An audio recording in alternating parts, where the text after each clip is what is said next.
Hello and welcome to Talking Trades, a weekly podcast where we talk about comics so you don't have to. I'm Jeremy, I'm a DC fan.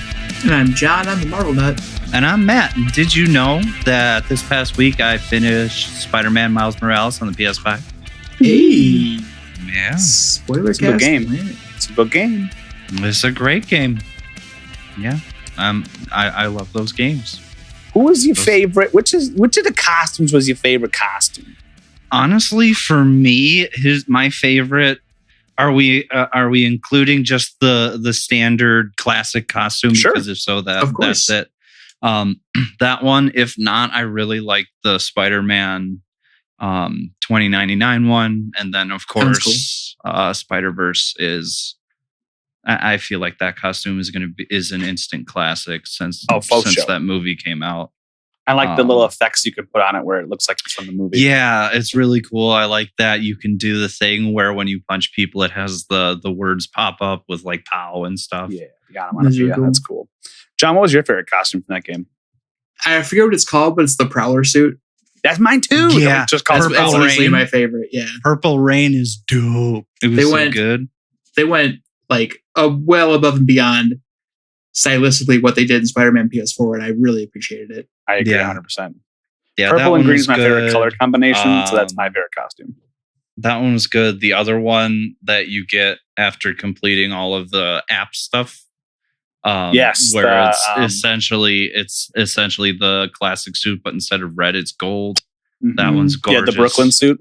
Yeah, Miles has a pretty great taste in spider suits.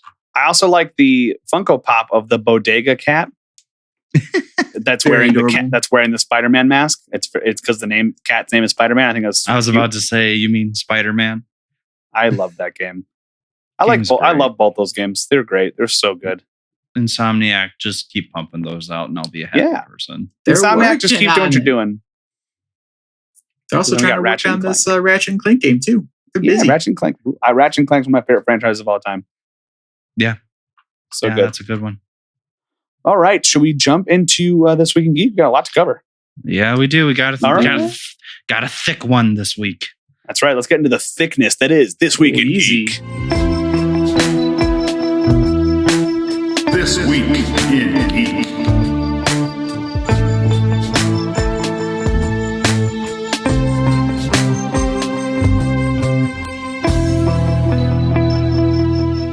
This Thick and Geek. Matt, what do we got? So I'm going to start off with arguably the saddest news ever reported. Ever reported? Stan Lee passed away during the recording of this podcast, right? Like you're aware of that fact? We've lived through like a lot of stuff. Global pandemic. 2021, the current year. What if I told you that this was even heavier than all of those put together? I frankly would not believe to hear what it is. And I'm totally hold on, let the man speak. We'll see. We will totally 100% not being overly dramatic in the slightest. Hold on real quick. John, sidebar over here. I think he's being dramatic. I think he's being dramatic too. I would never do that. Pretty humble. Matt, this is a sidebar, so I don't know why you're over here. You just step away. I'm sorry. Excuse you. As I was saying to my colleague John in the sidebar, John, I think he's being a little over dramatic. What do you think? I concur. Okay. Yeah, okay, cool. All right, let's go return back to the podcast. Matt, you were saying? Gotham Knights has been delayed until 2020. Okay. All right. There it is. Captain Dramaticisms. Yeah. Drama aside, I want them to take their time. I've played 2 games in recent memory that both were rushed. Ultimately, I enjoyed both of them. But I would have enjoyed it's like they say, everything before the butt doesn't count. Yeah, but I would have enjoyed them more had they been polished. Breath of the Wild 2 is also being pushed. And I'm like, you know what? Take your time. Because Shigeru Miyamoto said a delayed game can be great forever, but a rushed game is bad forever. A delayed game is good eventually, but a rushed game is bad. Rush game is bad forever. And it's the most true thing ever, because if you get a game where it's, where it's not good because it's not finished, then everyone gets mad about it. People still haven't totally forgiven No Man's Sky, even though that game is great. Yeah, they really turned it around. Yeah, by all accounts, the game is that and like Final Fantasy 14 are the only really examples of it releasing, being a tire fire, and coming out the other end. And they still haven't made back all the money that they wanted from it. Like they could have made it. Like, yeah, they're still successful, but my God, could you imagine if they launched with the stuff that they have the now? Game that it is now? Yeah. Yeah.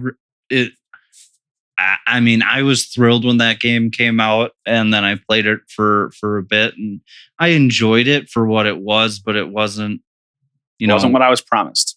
Exactly. So I'm hoping Fable problem. I'm hoping that Gotham Knights is what we have been promised, which is a great game set in the Gotham or the Ark, whatever, the Batman universe with the Bat family, and we're gonna have a good time. But what other news do we have regarding This Week in Geek, Matthew? This Week in Geek. I know we've got some potential, not spoilers, but there was some behind the scenes footage of a Jon Stewart's Green Lantern being shot for the Snyder Cut. That didn't end up making it in because they replaced it with Martian Manhunter. But that's kind of cool that they were going to do that. That is cool. That is cool. Speaking, let's stay on the topic. The Snyder Cut? Like what's that's the double Snyder Cut. The double Snyder Cut. There's a joke there. I just can't think of it. But let's stay with the Green Lantern. Green Lantern has the series that's coming to HBO Max. Found their actor to play the Green Lantern, and it's not just any Green Lantern. It is Guy Gardner Green Lantern. And a collective... I am unfamiliar with this actor at all. Finn Wittrock. I have no idea what else he's done. I'm gonna pull it up. I'd like to clarify that my is not about Mr. Whitrock. It's about the fact that it's 100% Guy Gardner because he's. I just want that to be out there. It's nothing. Finn Wittrock did nothing wrong. Here's the reason for my You have the perfect opportunity to introduce a new version of Jon Stewart, where the world is changing and we are seeing, Black representation, and you have arguably one of the best Black superheroes sitting there waiting to be used, and you go with Guy Gardner, as your lead. No, don't get me wrong, Guy Gardner can be interesting, but come on, how do you mess that up? Oh, we wrote the show for Guy Gardner. Hey, the show hasn't been made yet. You can rewrite some stuff. Mm-hmm. Well, my mom will be very happy. He was on All My Children. Okay, so hey, you know what? Take it all back. John's mom is happy. Never mind. But noteworthy appearances, I believe, American Horror Story. Which season was he in, or what? Who did he play? Is season 10 Harry Gardner? Oh, I didn't watch season 10, so never mind. That's the one where they go underground. I think it's the Apocalypse one. I couldn't tell you. Last Black Man in San Francisco. I've heard wonderful things. Haven't seen it myself. What I have seen, he was in La La Land. He was Greg. Sure. I have seen him in A Futile and Stupid Gesture, but I don't remember him well enough from that. The point is, they got a white guy to play another white Green Lantern because it worked out so great last time. Yeah, what are you talking about? Well, I know it's going to be. I know he'll be the main character in an ensemble, right? Like it's not. That's what we keep hearing, is that it's going to be Green Lanterns in the show. I would like it to be Green Lanterns. Oh my God. Man, but not Green Lanterns, Baz and Cruz. Not the comic, no. Yeah. What a bad idea to have Guy Gardner as the main character. I agree. I don't even want to talk about him. Yeah. Just get the property right, guys. It's really interesting and cool. Yeah. What else we got, Matt? To I guess kind of Marvel, more so towards Sony. Netflix is going to be the official streaming home of Sony's feature films starting in 2022. So Venom, the original Spider-Man trilogy, and Spider-Verse, and Spider-Verse sequel eventually, and the upcoming masterpiece that is Morbius the Living Vampire. The movie people need right now. The movie people need right now for Jared Leto. That's good to know. Netflix also has Sweet Tooth, which is a DC movie that just came out. That's supposed to be good. Or show. It's a show. It's supposed to be good. Haven't watched it yet. In I think it's early June. I thought it came out today. June? June. Okay, cool. I know it's on the DC Universe app. Like, read the book before it's out. It's like, it's coming out like this, whatever. So, to be completely honest, when I heard that there was a Sweet Tooth show, you thought it was about Twisted Metal. Uh-huh. Yes, I thought it was about the crazy clown from Twisted Metal. Which I was not down with. Yeah. I don't need to be that scared. So now you have to be that scared. So yeah, now I have to watch it because it's not about him. I probably will watch it. Yeah. So okay, so Sony's going to Netflix. Cool.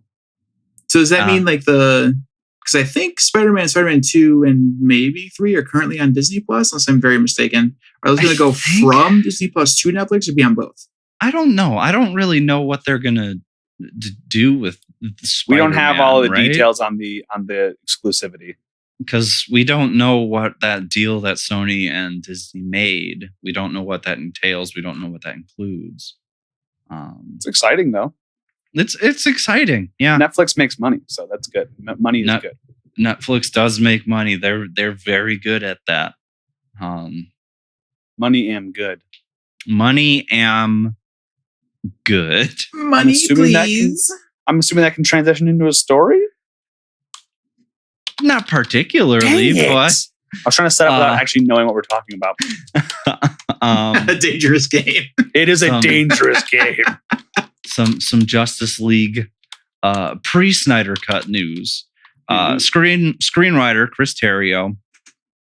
He is an outspoken guy. He is somebody who he wanted to remove his name from the original movie with Joss Whedon. Because he also wanted his name taken off of everything before it was Joss Whedon, because he was so angry with how they handled Man of Steel and how they were handling Man of Steel. So Chris Terrio is a very good screenwriter. I believe he also wrote, did help with the original Ayer script for Suicide Squad. And he was mad about the Suicide Squad changes. He was mad about the Man of Steel lack of clarity and change. He was really mad about the, what's it called? The Joss Whedon cut of Justice League. And he's like, you know what? Stop. You're absolutely ridiculous. Don't put me in. If you don't want my advice, stop giving me money and stop putting my name on things, because I won't be associated with your garbage. And WB's like, well, but he's like, no, I'm serious. Take my name off it. And they didn't, because they own his name. And when the Snyder Cut stuff started happening, he was one of the biggest proponents of it online and one of the biggest cheerleaders.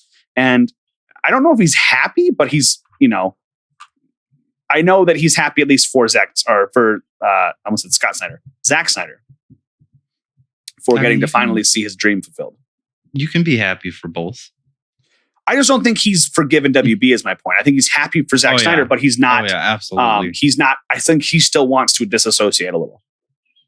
Yeah, I totally get that. Yeah, that makes sense. I mean, I kind of would too. You go into these projects, you want to make things work, and you put your blood, sweat, and tears into this stuff. And not only do they not listen to you, which is one thing, because everyone has their own ideas, but they take what you do and they flip it in front of you, and they cut things differently, and they change whole ideas. Like, I would be furious. And it's not just like you're an actor and it's like, well, they changed the way that scene went. No, that you're the writer and they're changing your words that you wrote. I'd be furious if I were him. I think he has every right to be mad. Yeah, I totally get that. Absolutely. I do hope that they start to take his input and move forward, because I know he wants a Man of Steel too, and he wants to, do what Zack Snyder set out to do originally with the DCU, which, love it or hate it, at least it was an idea of consistency that has been thrown to the wind. Yeah, which would be very frustrating.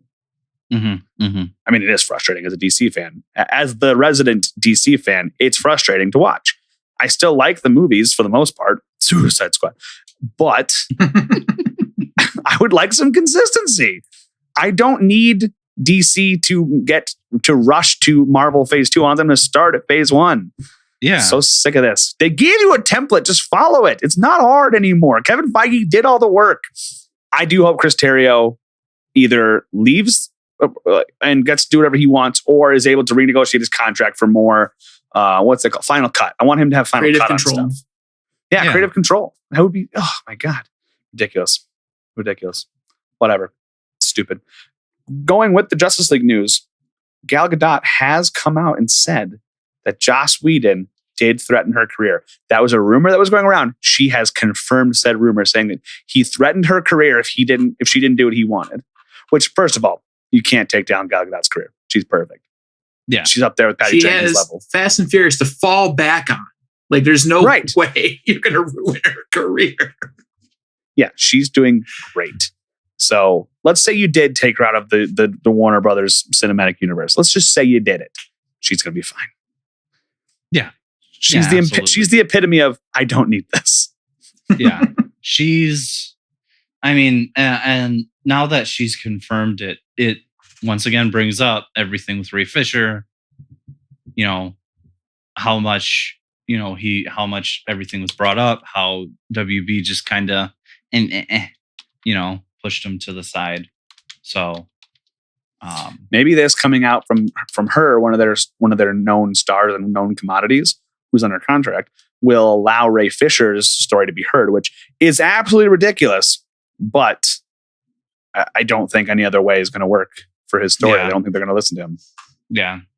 They've kind of proven that they won't listen to him, in fact, which is stupid. It is stupid. But this just sounds like more information on why we should hate Joss Whedon. So I'm down. I'm down to hate Joss Whedon. I never liked the guy in the first place. I liked the first Avengers movie, Age of Ultron's whatever, but that's about it. I really don't like any of his other projects. Dollhouse is creepy. I think it's a terrible concept for a show. It's basically rape. If Dollhouse is what I'm thinking of, right? Where you can enter people's bodies. Probably. Whatever show that was, that's creepy. Buffy I never watched. Buffy. I didn't like Firefly. Buffy's good. Firefly's great. I'm sure Buffy's fine. I couldn't get into Firefly, but that's on me. It's a sci-fi thing. I don't like sci-fi. But Joss Whedon, you suck. Yeah. Hey, Joss. Hey, you know what? I'm putting it right now. You are banned from this podcast, Joss Whedon. Yikes. Spicy. I've laid the gauntlet down. Patty Jenkins, anytime you want, you're here. Absolutely. Joss Whedon, you're banned. Why'd you put them in the same sentence? Because I need to show the best and the worst, the alpha and the omega. Patty Jenkins is the top tier of all top tiers. Joss Whedon, dead last. Yeah. Well, Roman Polanski might be worse, but you don't treat people the way that Joss did. No. It's just not right. It sure isn't. Let's say it wasn't Gal Gadot. Let's just say it was a no-namer. His threat there, if you're treating Gal Gadot that way, you're clearly treating other people worse. Oh, absolutely. The God complex in this man needs to be checked. Yeah, he needs to chill. I think he just had a show. I think we might have talked about this a while ago, but he had a show come out and it bombed, which, good. Yeah. I haven't heard about it. He's the worst. Anyway, what else? What other news we got? Moving on.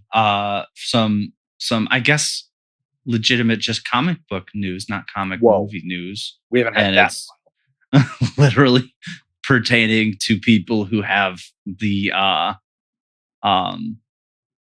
same taste as I do. Are we going to talk about Dick? No, actually, we're not. We're not going to talk about Nightwing. We can if you want. I don't have any. No, that's okay. We can just talk about how he's great. No. That's okay. So Marvel right now is doing an event called the Hellfire Gala for X-Men, and it's really interesting. I haven't read a lot of it, but you get to see a lot of they're treating it kind of like the Met Gala, right? Where, all these mutants from everywhere are coming around. They're wearing these lavish get-ups and stuff like that. They're putting on their Sunday best. Oh, absolutely. Better than that. Emma Frost is wearing like a fur coat, and it has an X that's cut out by her chest because of course it does. Because she's a female. Yeah.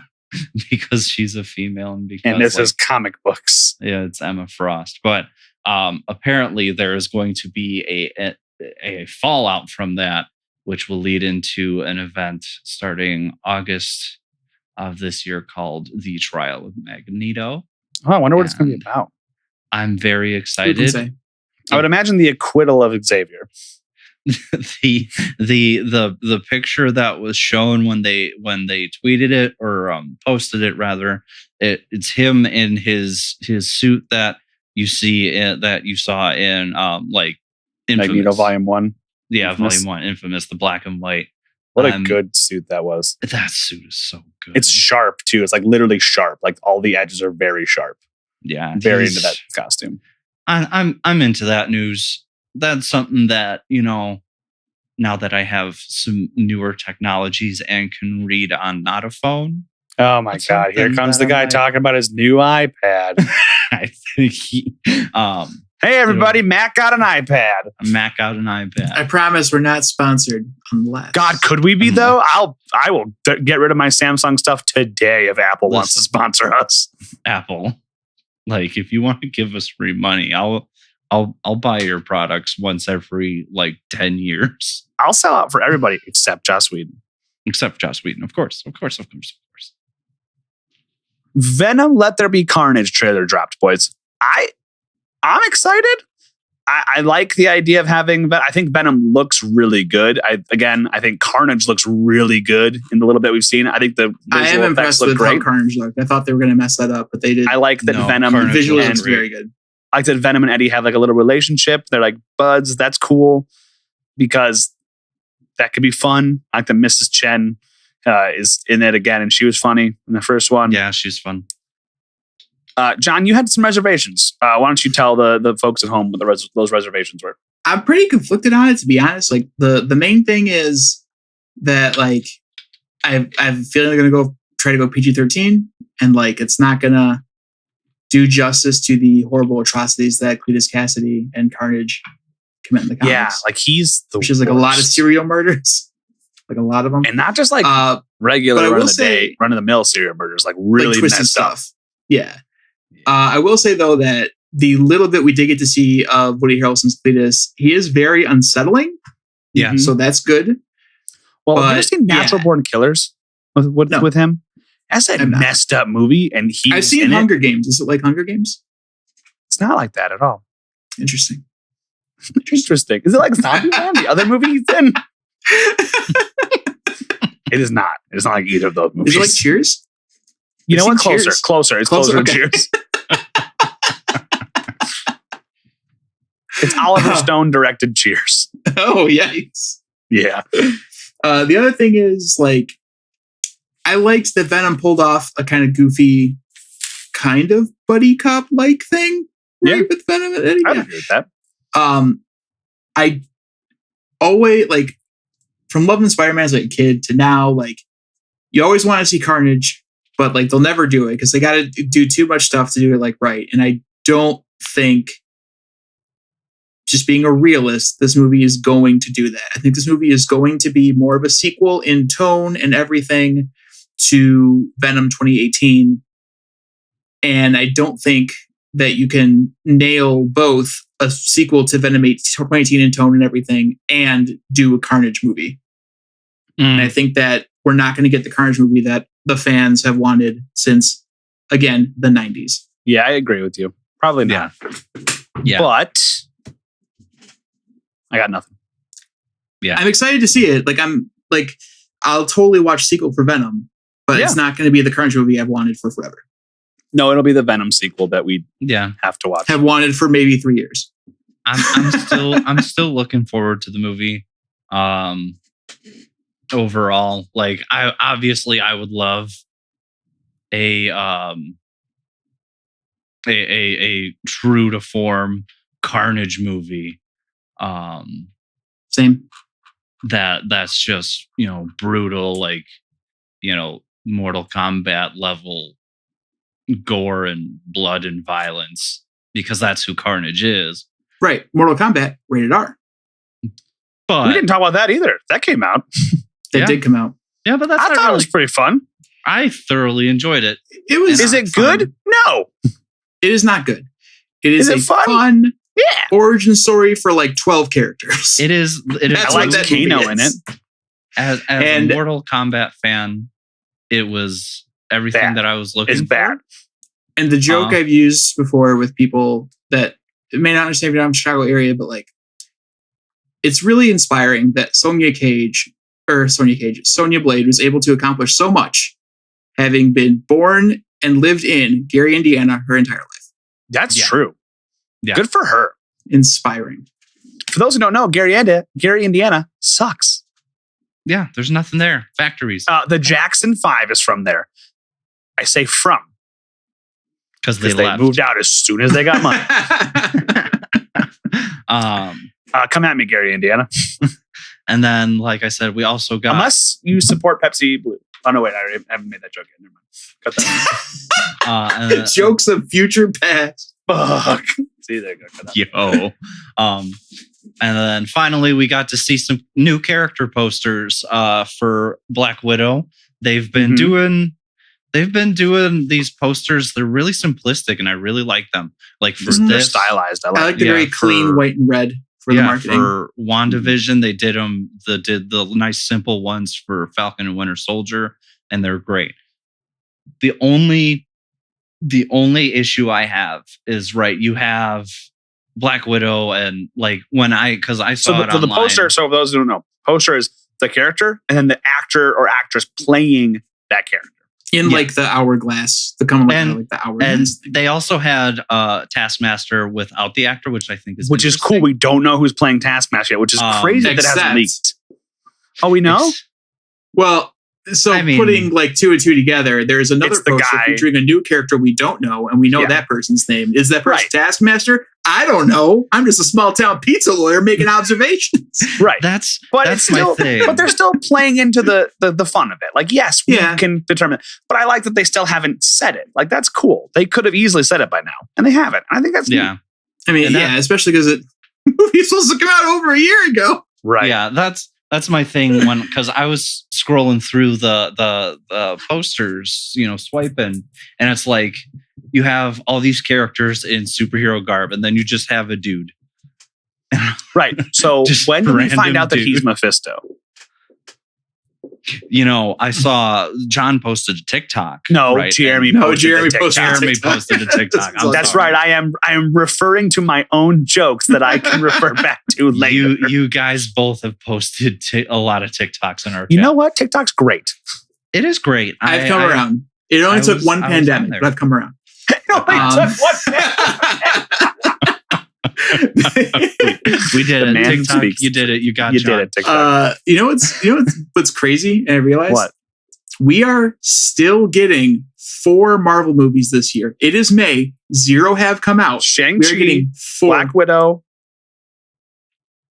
We're getting it's in order: Black Widow, Shang-Chi, Legend of the 5 Rings, or 10 Rings. God, Legend of the 5 Rings is a whole other mess. Shang-Chi. Eternals. Oh my God, that's this year? It's this year, and it's before Spider-Man No Way Home. Which is like, I think it's like December 20th. Like, it's right that Christmas slot for Spider-Man. We're getting 4 this year, and is Venom this year? Yeah. She said it was coming out this year. Dude, that's insane. I know Morbius, the movie we need right now, is not coming out this year. And that's but we need it. It's, you know what? Morbius. Jared Leto, do we need it? It's the new X-Men New Mutants. What is the New Mutants? That movie that kept getting delayed. Oh, the TikTok joke that never actually happened? Yeah. And no, it's on Max. We should what? No, it's not. You're full of blowing.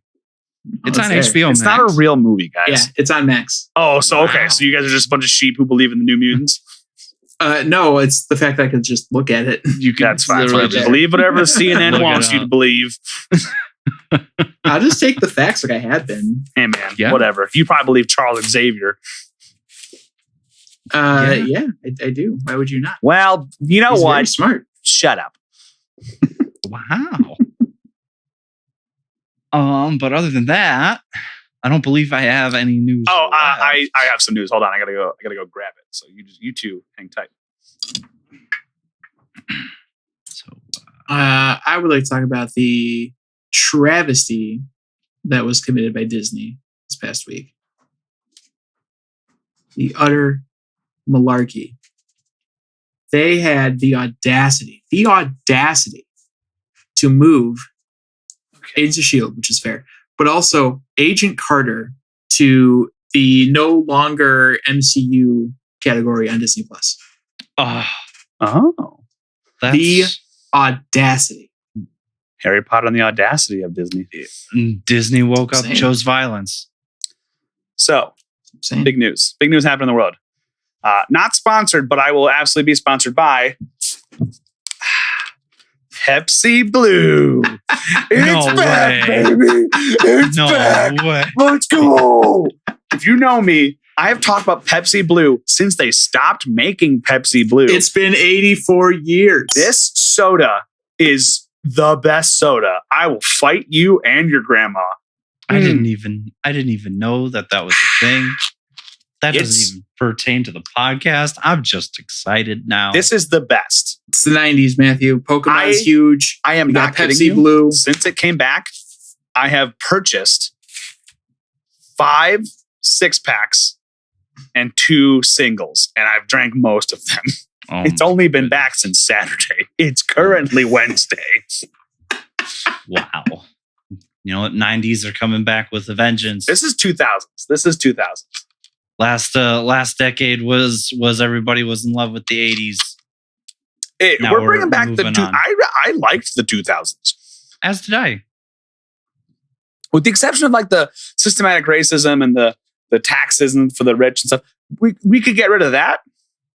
And I'm down with Pepsi Blue's come back, baby. Which might the other thing that I associate with Pepsi Blue is Lord of the Rings Burger King toys and Burger King Pokemon cards, the ones that were the metal ones. So if you bring those back too.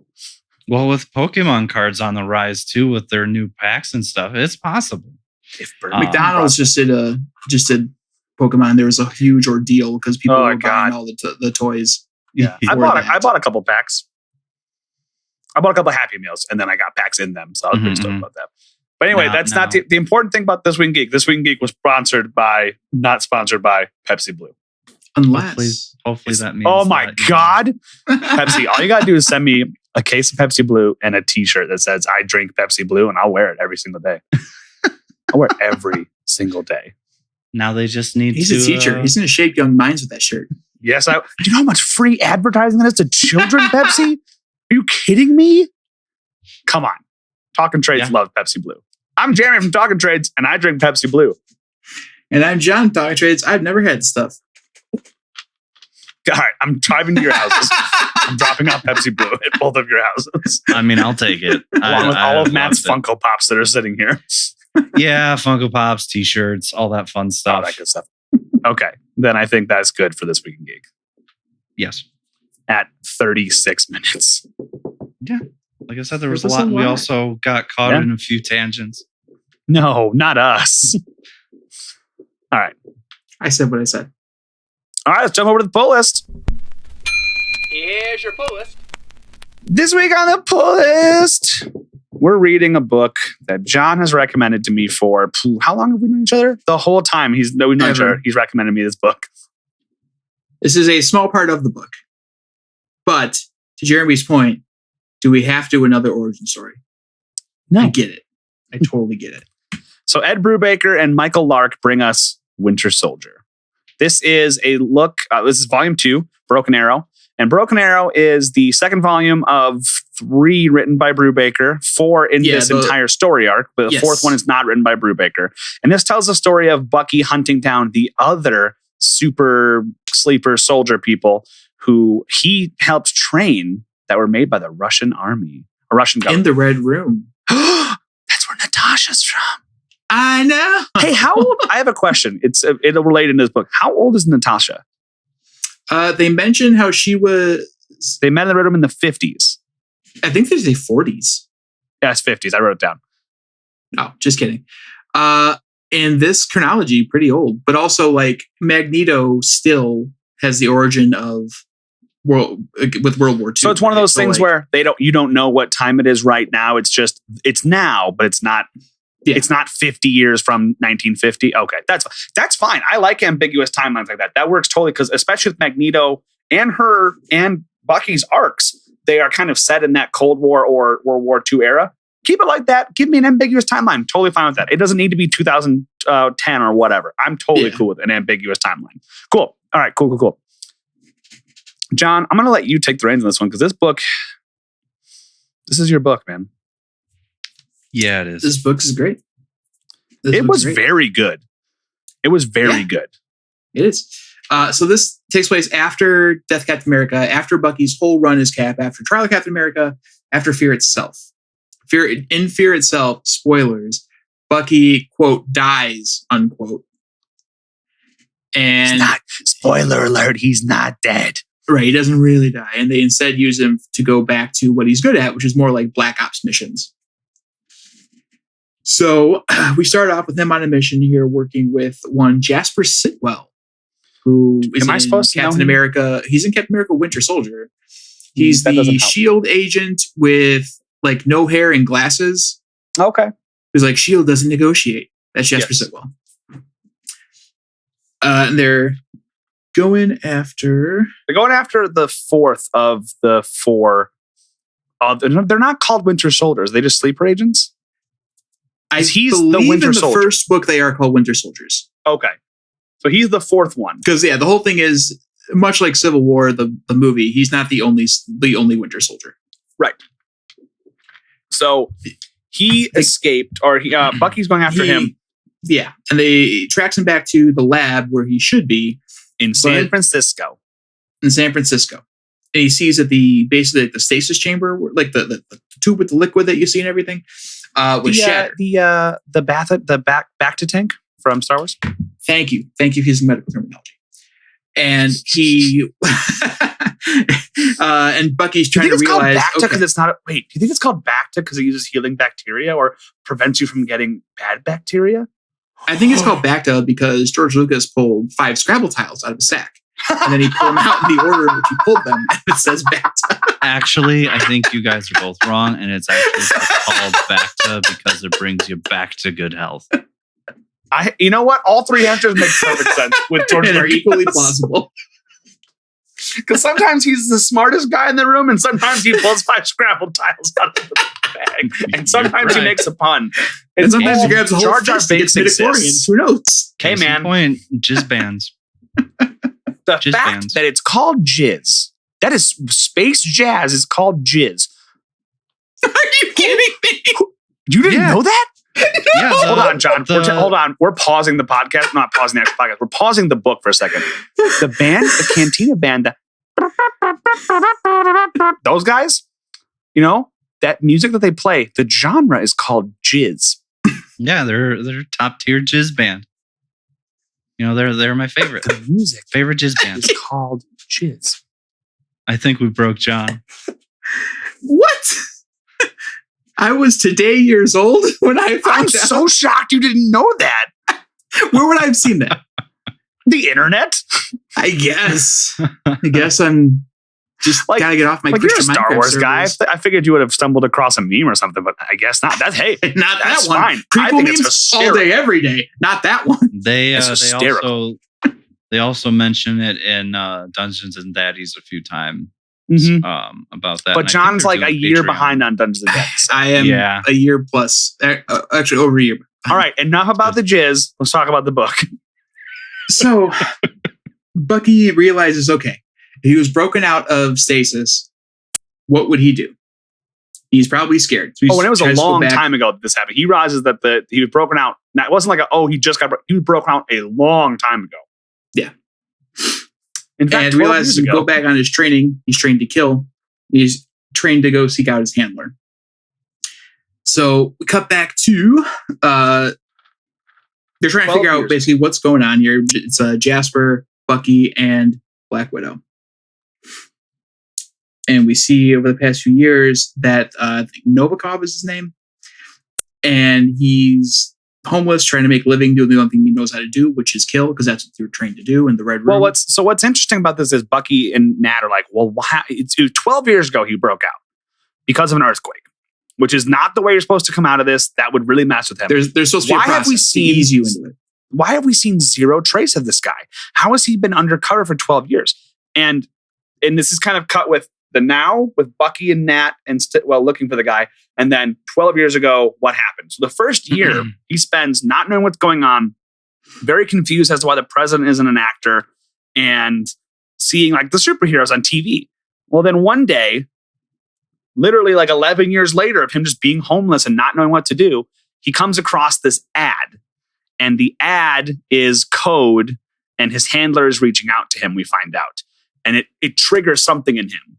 Because up to this point, he's just been he doesn't know who he is, what he's doing. He just knows nothing. But there's been no sign of him, which is weird because Bucky, like, we should have seen something by now. Yes. And this is gently. There's a line in Ultron, like, very briefly about this where, like, they're talking about different channels that Natasha could have, or you could have to get a hold of people. It's mentioned very briefly, but like, it's cool to see that it was lifted from something. Yes. So it triggers him to go seek out his handler, his trainer.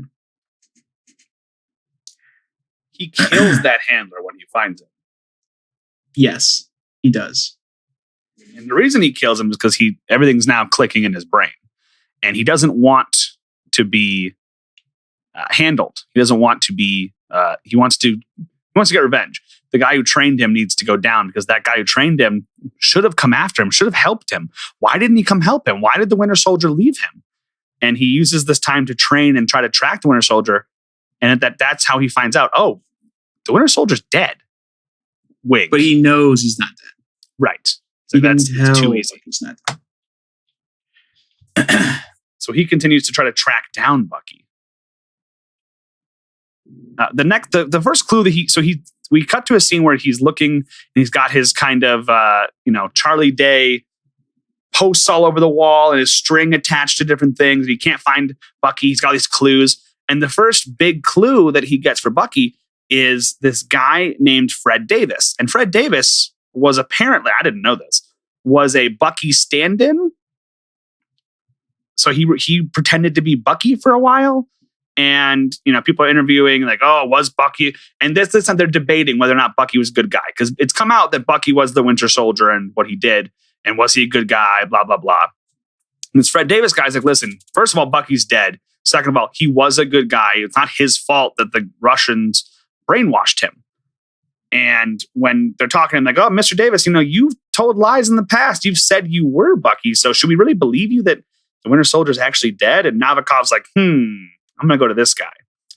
And the reason we know this is because we literally see it happen. This Novikov guy goes to Fred Davis's house and goes, hey, listen, I'm here to send a message. Kills him. Word gets to Bucky that, hey, Fred Davis, who was a friend of yours, is dead. And we think it was Novikov.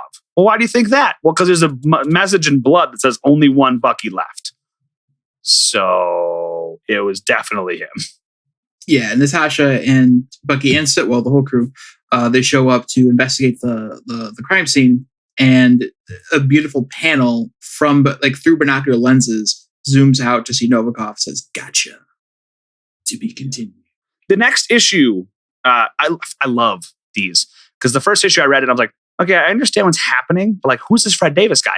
So I love how Marvel does this. They have the first page is just, here's what you need to know. Here's the running information. It's Marvel, again, Resident DC. Chef's kiss. It's perfect. You should do that with every comic book. You don't have to give all the information all the time, but this one page where it just gives you a mini recap, awesome. Do it. It's such a good idea. You can skip it if you don't want it. My favorite use of that is the Unbeatable Squirrel Girl. Yes. Because they do it to where it's so funny, and it's often a conversation she's having with someone over text is how they recap it. So they've even evolved on that a lot. It's really good. This issue opens up with a secret government research facility in New Mexico, and I'm reading that directly off of the page. And a man who looks very Cold War scientist-y is talking into a recorder about increased neural scans and blah, blah, blah. And then he hears some noises. And he's like, oh, hello? Who's out there? And everybody's dead. Novikov has killed all of them. And Novikov's like, hey, I want you to come with me. And I'm like, who is this guy? Clearly he's important. 5 hours later, they pick up his trail. They being Natasha, Bucky, and Sitwell. The trail is just covered in blood. There's people dead in cars. There's people dead in bathtubs. There's people dead in research facilities. This guy has been just killing on a spree, but they're not random. These murders are at places or with people that are important to Bucky that are leaving a trail. This guy's leaving a trail to be followed. He's so good that he knows he won't get caught, but he also knows that he can string Bucky along because Bucky's his ultimate target. They get to the crime scene and Sitwell's passing out documents. He goes, "This is the victim. This is Fleischman. It was his office here that was being." He was a raided." Neuroscientist. Natasha looks at it and says, "This isn't Fleischman. This man is Professor Rodchenko from the Red Room." John, what's the Red Room? The Red Room is where it's a training facility in Soviet Russia. Where? I'm sorry, where? Soviet Russia. I can't. Oh, okay. I'm not. In Soviet Russia, room red's you. And it's where Natasha was trained. It's where Bucky was trained and helped to train these Winter Soldiers. It was alluded to in Age of Ultron, but that's really about it in the MCU. Harsh training facility. Well, that's not it, because you see a bit in Civil War with them training the soldiers. But it's very dark. It's very dark. It's probably good to leave it out of the MCU other than in passing. Like maybe we'll get some of it in Black Widow. But my God, is it dark. To quote the comic, one of the many arms of Department X, the KGB's Experimental Science Division. It's where Natasha was raised, where she earned the rank of Black Widow, and where in the late 1950s, she met me, back when neither she nor I knew exactly who I was. I being Bucky in that case. Yes. And this scientist is great with reprogramming. For example, before, for years and years and years, Black Widow thought she was a world-class ballerina. And the programming was so good, they trained her with how to perform the moves and how to do everything, because ballet is an incredibly, incredibly technical talent that requires precise expertise. And she got it. That's how she was trained. That's how she was brainwashed to believe she had done these years and years of ballet training. That wasn't exactly the case. So Natasha's aware of this. This is who this is. We get the brief description of the Red Room. And it's like, okay, so this is who this guy is. Now we know what we're doing. Now we know why. What's his name? Kovalev? Novikov. Novikov, thank you. No, Novikov, we know. I don't know. When I think Russian names, it's always a hockey player. Fair. Excuse me. So I said fair. We know why he wants him. There's something to do with the training or the brainwashing or something like that. So they pick up on his trail again, and this seems a little too easy. This most recent trail, they trace him down to a what is this called? A motorhome, mobile home. This is a little too easy, but they still have to go for it because it's their only lead. And when you only have one lead, even if it seems like a trap, you got to go for it. They do. They take a motorcycle and they do a cool little chase scene with the motorhome, and they're gonna infiltrate it, but it's a trap because, of course, it is. Big, great fight scene ensues. Going into it, they said, okay, there's 2 heat signatures in the front and a whole bunch of heat come from the back. So they're clearly transporting people. And at one point, Natasha jumps up onto the motorhome and is like going to sneak in. And Bucky pulls up beside it. And they say, okay, so here's what we see. There's the one guy driving, and then 3 of them are looking directly at you, Bucky, because they know you're there. And Bucky goes, of course they are. And they open fire. Arguably my favorite part of the entire book happens here. And it's very small, but I love it. It's great. And Bucky goes, hey, take over the motorcycle. And it becomes remote controlled and he jumps off. So it instead of falling over, they keep it. It's an autopilot feature. It's so sick. This is these cool little spy things. They beat up everybody on the RV, killing some of them, saving some of them, yada, yada. And Novikov is on. He's like, haha, I'm going to kill you because I'm the bad guy. And leaves a bomb on there, and he jumps off, and Natasha's going to go after him, and Bucky's going to take the bomb on the RV because they're on the highway when this is happening. He's going to drive it somewhere to safety. He got about a minute. He drives it. Yeah, the place that he needs to get to is about a mile away, and he's got like 40 seconds to get there. So on the highway, doable, but you got to haul. So he pedals to the metal and gets as far towards that place as he can, ends up driving it off a cliff, letting it blow up in the air so it doesn't get hurt.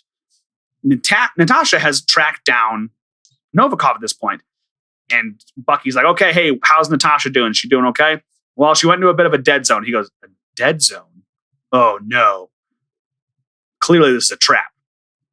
And it's such a good trap because this guy would have been trained by Bucky and in the Red Room, so he knows how Natasha would think. He knows that she's going to approach from the shadows, so he sets up a trap where he attacks her because she is his real target. Bucky wasn't the target. She was the target. And he incapacitated her with like a electric shot to the brain, and the issue ends. And I hate it. And I was like, no. I love this book. One thing I wanted to call out was when he's driving the RV with the bomb, which is basically speed 5 this time off a cliff. If this bus goes below 55 miles an hour, I'm gonna have to get a new robot arm. He's narrating the whole thing. Is like, yeah, she doesn't love this idea. I don't love it either. But this isn't the first bomb I've written, which is when Bucky died, quote unquote, back in the day. He was strapped to a bomb and lit off, and boom, there's a whole thing. I love this book, you guys. It's really good. The next issue is called Widow's Sting. And what happens here is Bucky's beating himself up and Sitwell's beating himself up because they feel it's their fault that Nat got kidnapped. But really, it's nobody's fault because Novikov is just really good at his job. Nat knew what she was doing. She was doing what she felt was right. And if this had been the other foot, if this had been Bucky here, Nat would feel bad, but Bucky would know it's not Nat's fault.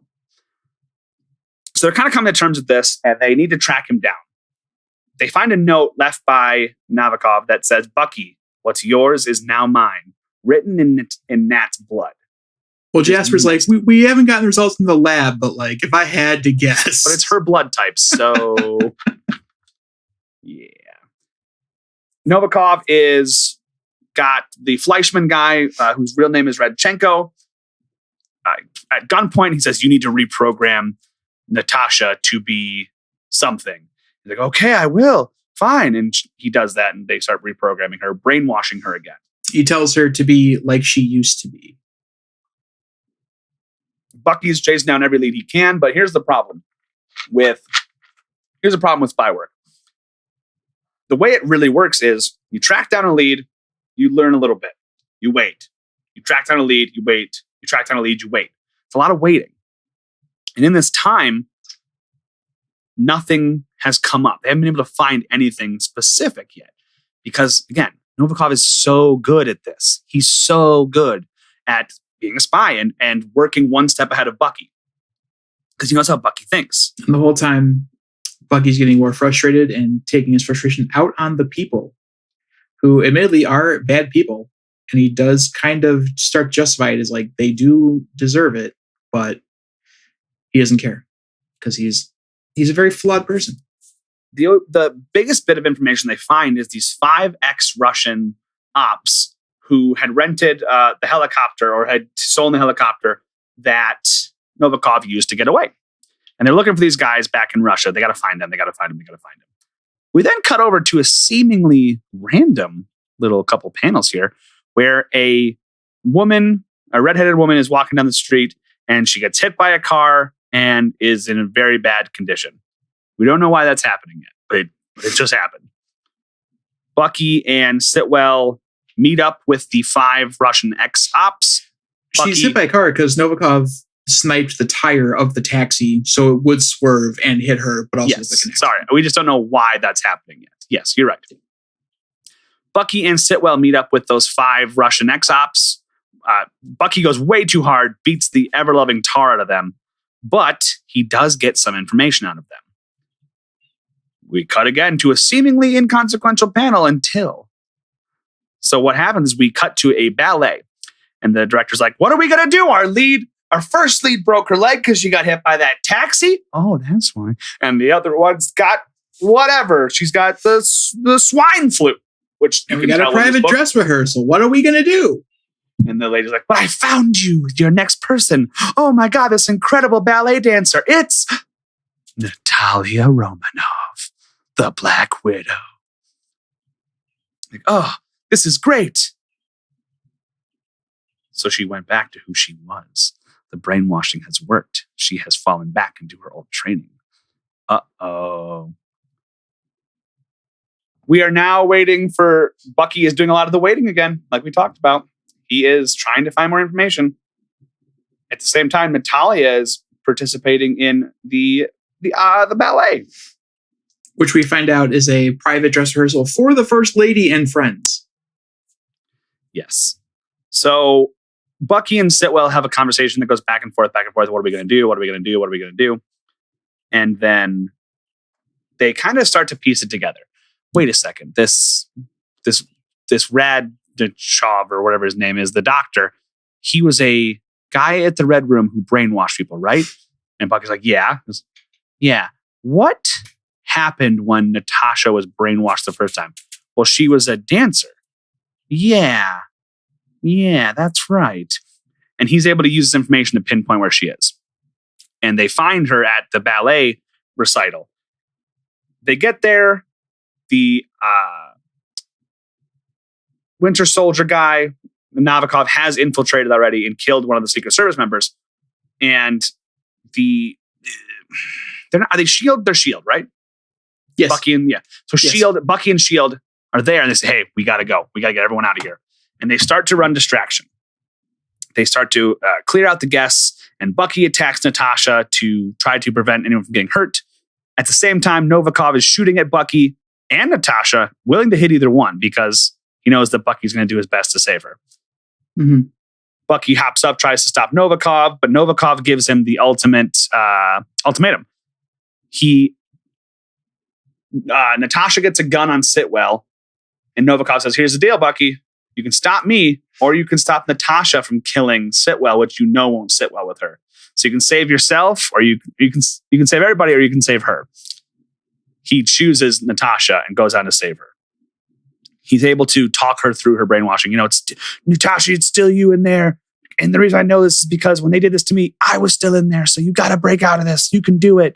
You can do it. I believe in you. Break out of your brainwashing. And she's like, and she does. She's able to get through it, and she doesn't kill Sitwell. But Novikov got away. And that sucks. So Bucky puts Sitwell and Natasha on a helicopter and says, you guys go back to base. I'm going to track down Novikov. I think I can still keep up with this trail. The trail leads him to the doctor, Redchenko.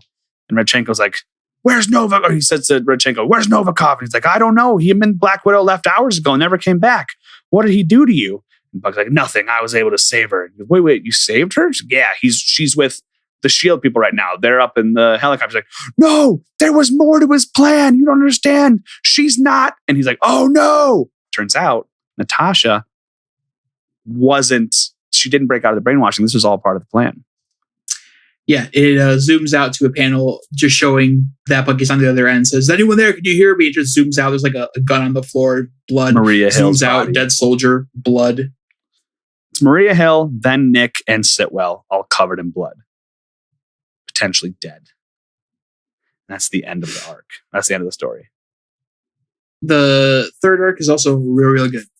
We might have to read it at some point, but that's, oh boy. I mean, we really didn't get an ending to this one. So I'm not opposed to reading the other one. I'm always down. Yeah. But this is my trash. Yes, it is. But it's very good. It's very short. So you know what? I think we'll do it. I think next week we do it. Let's read it. Let's read the next volume. Passes. Does it wrap up the Novikov story?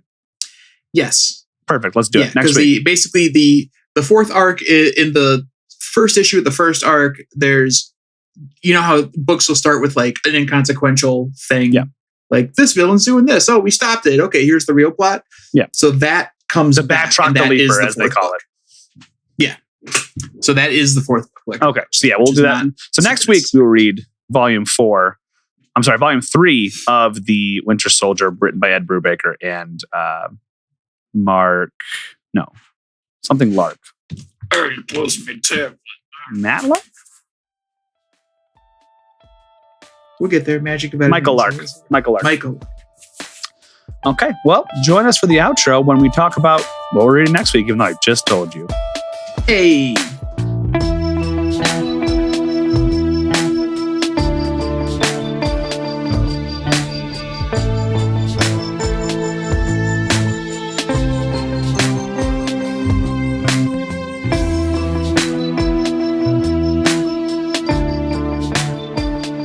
And that is the podcast this week, gentlemen. Fantastic. Looking forward to reading the next volume. Looking forward to continuing the Novikov story, completing the Novikov story. It's really enjoying the Bucky stuff. I mean, again, I said this after we talked about Winter Soldier, Falcon and Winter Soldier. I mean, sorry, Captain America and the Winter Soldier. How much I enjoyed Bucky. And, I finally feel like I got to love and learn about the character. And this book gave me more of that. I'm super into it. So it also has a lot of first-person narration. Mm-hmm. So it's good. I like that you see what like a very, very flawed person who tried to hold Roger's mantle is thinking in these desperate situations. It's very good. I liked that. Like reading this comic, you could see like certain panels, right, with certain angles and how they then incorporated that to the show.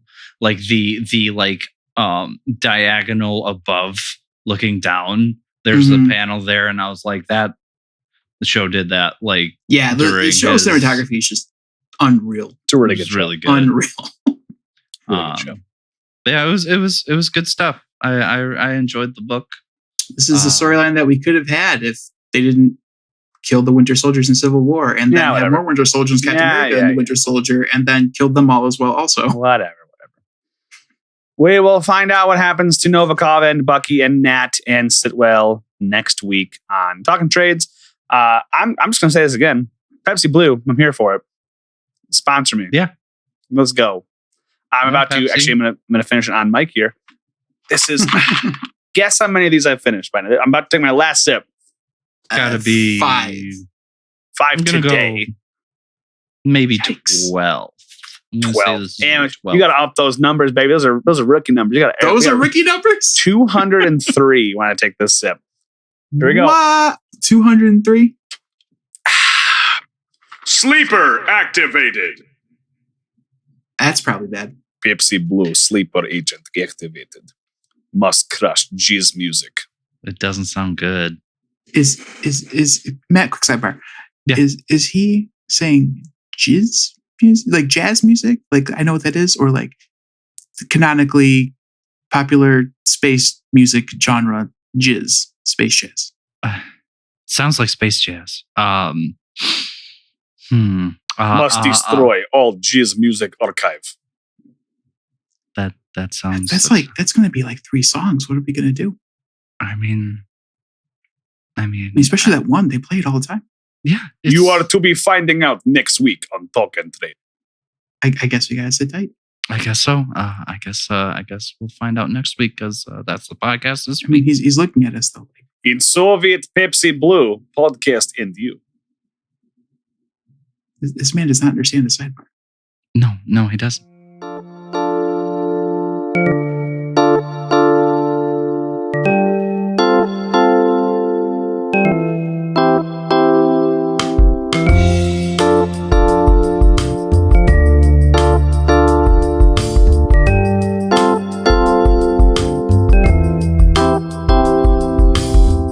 You can follow us on Twitter at Talkin' Trades. Follow Jeremy on Twitter at LizardKing27. You can find John on Twitter at Maesterlaka, Maesterlaka. And for this and other projects from Matt, please check out Facebook at Matt Spina Music. And remember, we're not experts, we're fans.